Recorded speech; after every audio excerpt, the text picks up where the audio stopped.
मित्रों, आज हम चर्चा करने जा रहे हैं एक अत्यंत महत्वपूर्ण और गहन खगोलीय घटना की, जिसका सीधा प्रभाव विशेष रूप से मीन राशि के जातकों पर पड़ने वाला है।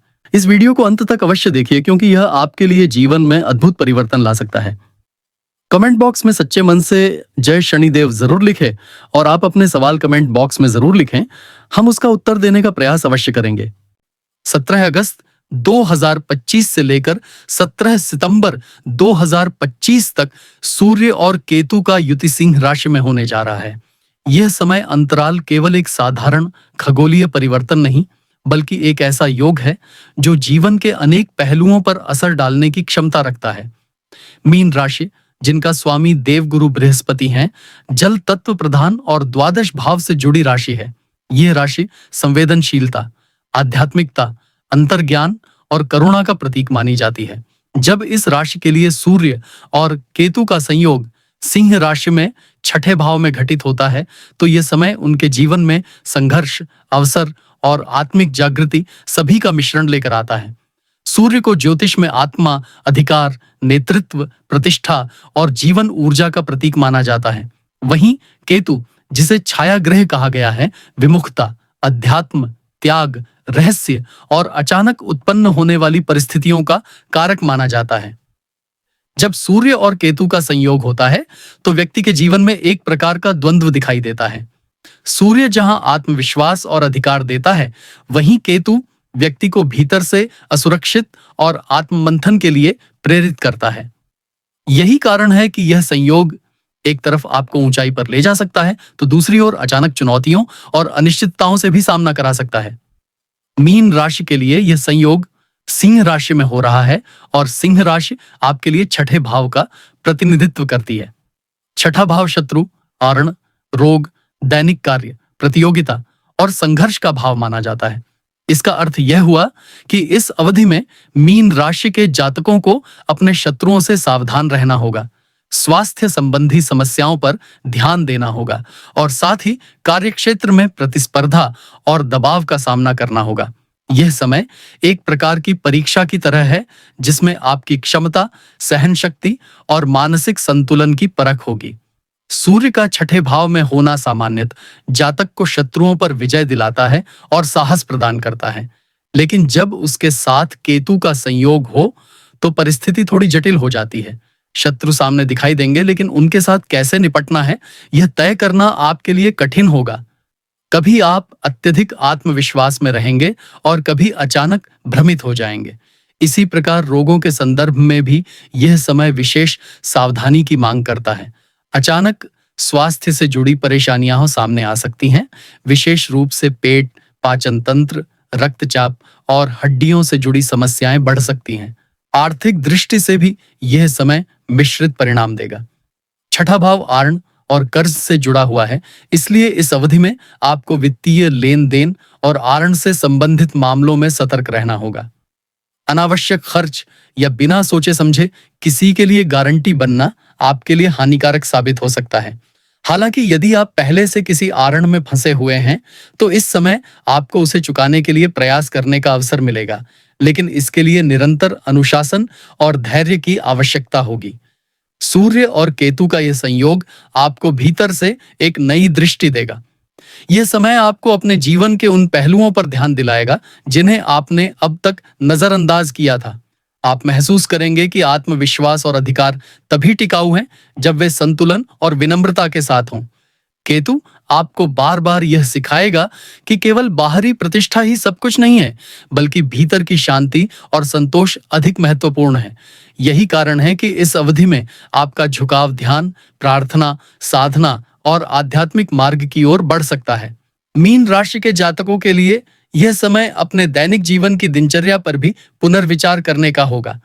छठा भाव आपकी दिनचर्या और नियमित कार्यों से जुड़ा होता है। यदि अब तक आप लापरवाही या अव्यवस्था में जी रहे थे, तो इस समय आप महसूस करेंगे कि अनुशासन के बिना प्रगति संभव नहीं है।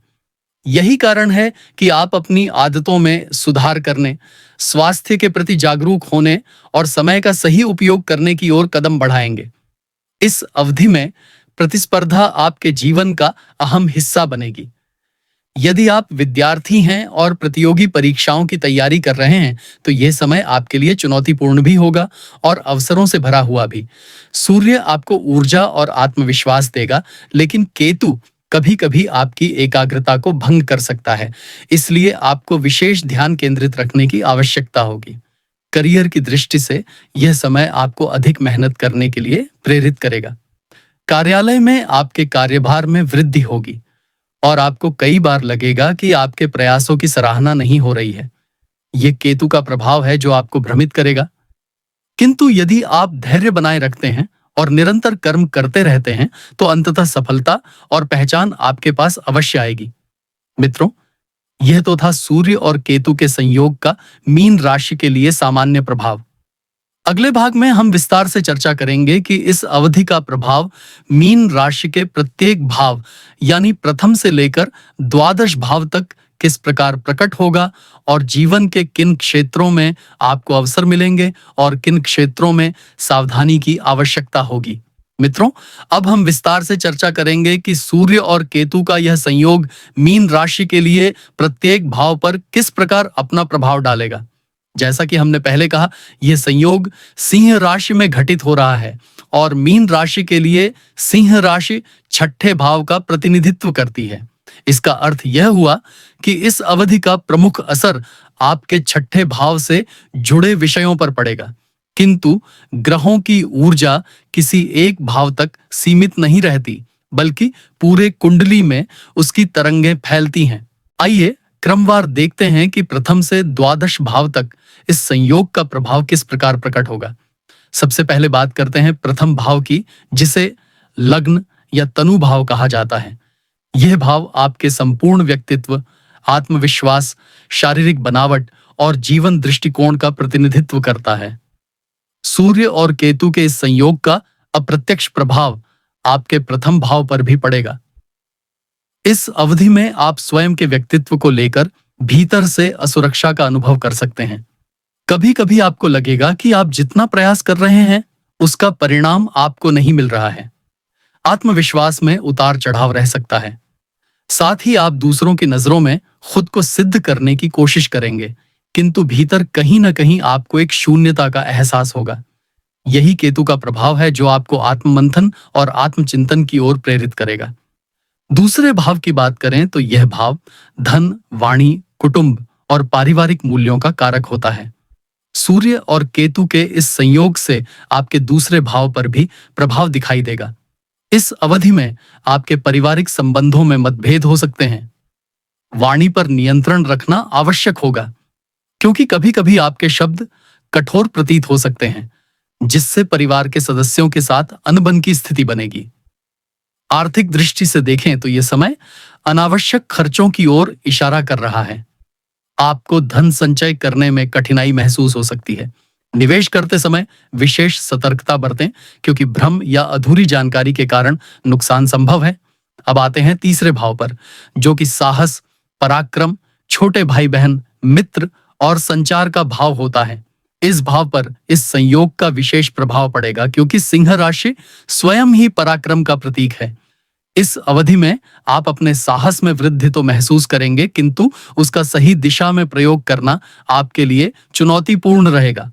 भाई बहनों के साथ गलतफहमियां बढ़ सकती हैं। संचार में भी रुकावट आएगी। आप जो कहना चाहेंगे वह सही रूप से सामने नहीं आ पाएगा। यही कारण है कि इस अवधि में किसी भी विवाद से बचना आपके लिए अत्यंत आवश्यक होगा। चौथा भाव सुख, माता, घर परिवार और संपत्ति का भाव माना जाता है। इस अवधि में आपके पारिवारिक वातावरण में तनाव की संभावना है। माता के स्वास्थ्य को लेकर चिंता हो सकती है। घर से जुड़े कार्य जैसे संपत्ति खरीदना या नवीनीकरण करना यदि आप करना चाह रहे हैं तो उसमें देरी या अड़चनें आ सकती हैं। मानसिक शांति में भी कमी रहेगी और कभी-कभी आपको अकेलापन महसूस होगा। इस भाव पर सूर्य और केतु का अप्रत्यक्ष प्रभाव आपको भीतर से बेचैन बना सकता है। पांचवां भाव शिक्षा, संतान, प्रेम और रचनात्मकता का प्रतिनिधित्व करता है। इस अवधि में विद्यार्थियों को अपनी पढ़ाई पर अधिक ध्यान देने की आवश्यकता होगी। एकाग्रता में कमी आ सकती है और बार-बार मन भटक सकता है। संतान पक्ष से भी चिंता हो सकती है। प्रेम संबंधों में भी गलतफहमी और दूरी की स्थिति उत्पन्न हो सकती है। यदि आप रचनात्मक कार्यों जैसे कला, संगीत या लेखन से जुड़े हुए हैं, तो इस अवधि में आपको नए विचार तो आएंगे, किंतु उन्हें सही ढंग से व्यक्त करने में कठिनाई होगी। अब आते हैं छठे भाव पर, जहां यह संयोग सीधे घटित हो रहा है। छठा भाव शत्रु, आरण, रोग और प्रतियोगिता का भाव है। इस अवधि में आपको अपने शत्रुओं से सतर्क रहना होगा। वे सामने से हमला नहीं करेंगे, बल्कि छिपकर आपको परेशान कर सकते हैं। कार्यक्षेत्र में आपके विरोधी सक्रिय रहेंगे और आपकी छोटी सी गलती को बड़ा बनाकर प्रस्तुत कर सकते हैं। आरण और कर्ज से जुड़े मामलों में भी यह समय सावधानी की मांग करता है। स्वास्थ्य की दृष्टि से पेट और पाचन तंत्र की समस्याएं, रक्तचाप और तनाव बढ़ सकता है।